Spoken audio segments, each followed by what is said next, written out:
calendula, my absolutely favorite herb. We're going to talk about how to harvest, how to grow, how to save it, how to use it medicinally, and all the great stuff about calendula. Let's go.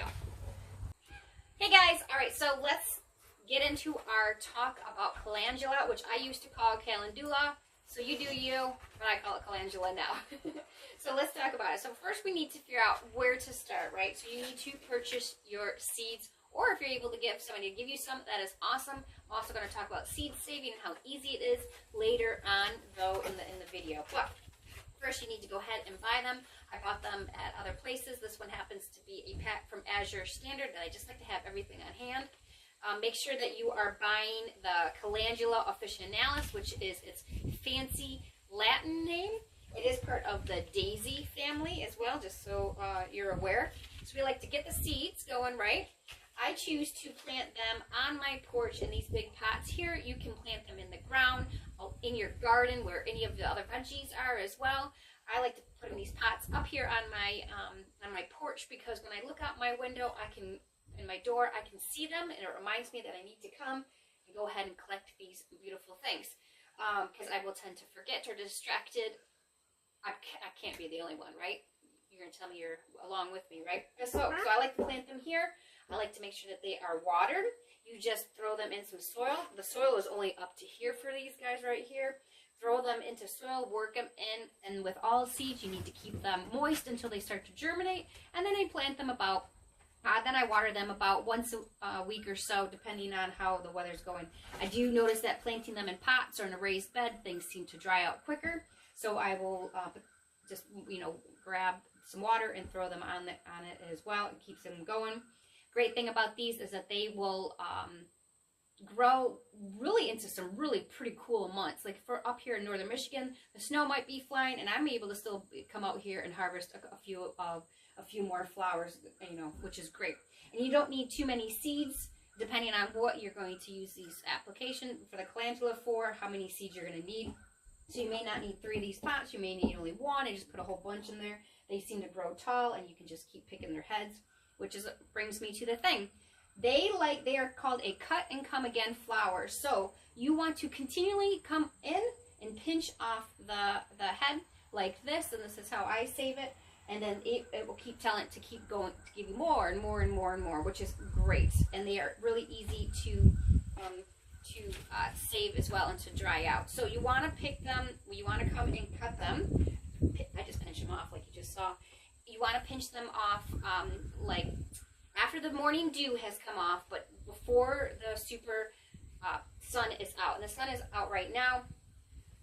And so it's not the best time to be picking them right now, but so a little bit earlier when the sun is being full force on, you want to pick them.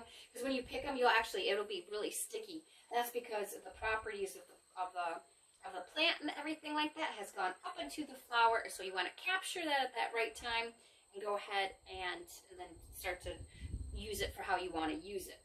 Of course, though, if you always find yourself forgetting about that, it's better to have this at a hot time than nothing at all, right? Then they all go to seed and you missed out on the harvest. So do what you can. Don't put too much pressure on yourself. That just happens to be the optimal amount of time. It's like 10, 11 in the morning. And I like to go ahead and just use a cookie cooling rack. And I just, place them on here like this. They dry out really, really well. And so you don't need a dehydrator or anything fancy, because they will just sit here and be able to dry out for you. Once they're completely dry, you go ahead and store them in a container, and you can put a lid on it, keep them in a cool place, and you'll be able to use them for a later application. But they are beautiful little things. I've got the orange and yellow. All right, so we talked about how to go ahead and plant them, and they grow really easy. We've talked about how to harvest them. Now let's talk about the ways that I use them. I use them in a couple different ways. I like to make it in a calendula tincture that I use basically just for like immune boosting during the winter months, the fall, the winter, and the spring. That's how long all of our germs seem to fly around here in northern Michigan. So definitely we will have this.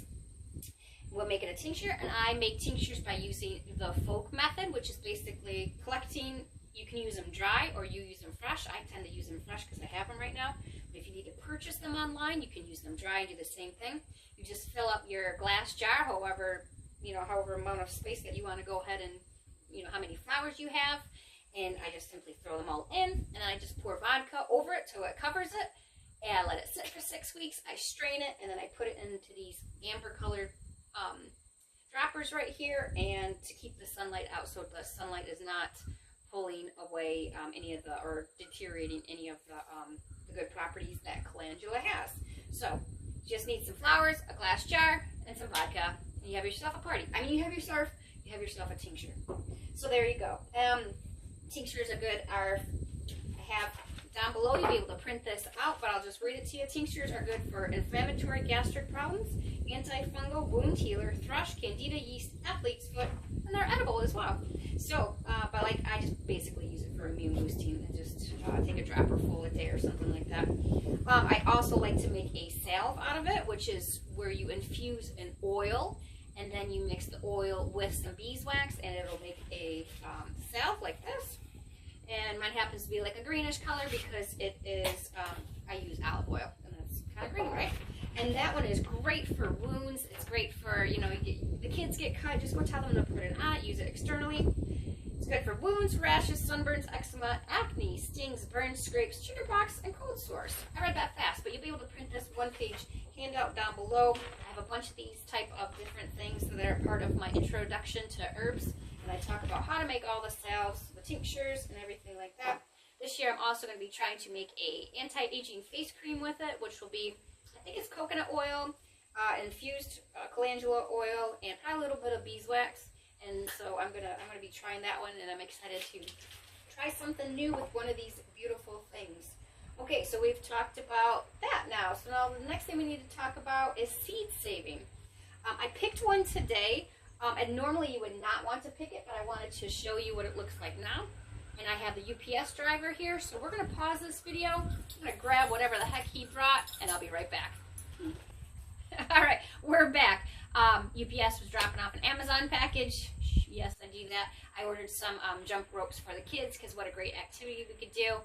And the fall seems to be pretty warm still, so we're going to, you know, do some jump roping. Outside, not inside, because I feel danger in the inside, right? All right, so let's talk about seed saving. Let's see how many interruptions we get. So the flower will go ahead and flower like this for several days, and it closes at night, opens up, closes up. So if you forget to harvest them, some of them are going to go to seed, which is a great thing. You actually want to do that with a few of them. You will get a bunch of seeds from one flower, which is amazing. God is so cool how he does stuff. So this one I picked, it's green. I would not suggest to pick it now because these are probably not going to work out. You're going to wait till they are brown and dry, and you're going to pick them out. Then you're just going to pop it off like this. When they're completely dry, you just save them into whatever container. These are green right now, but you get to see that's kind of like what they look like.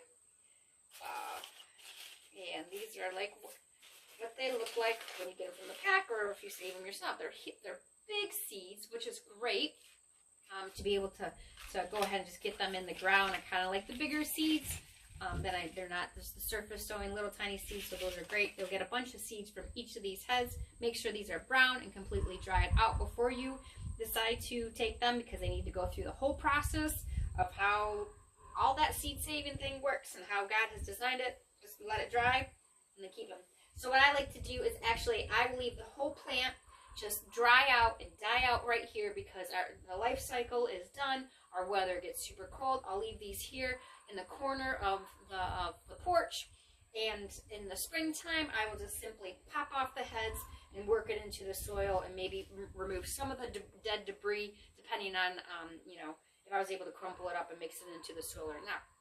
So basically you just kind of let them grow, die, grow, die, grow, die, right? Super easy. You get to learn all about the calendula. See, save these bad boys. You can grow them. They're beautiful. They're sticky. They're fun. And you can make beautiful medicine and all kinds of wound healing, just fabulous stuff. So again, you can click on the link down below. It could just be a one-page PDF for the calendula if you'd like to print that out. I just kind of like to see visuals that I have like that. It's part of the Introduction to Herb course if you're interested in that. And I hope you learned a lot about calendula and inspired to grow it yourself. See you guys later.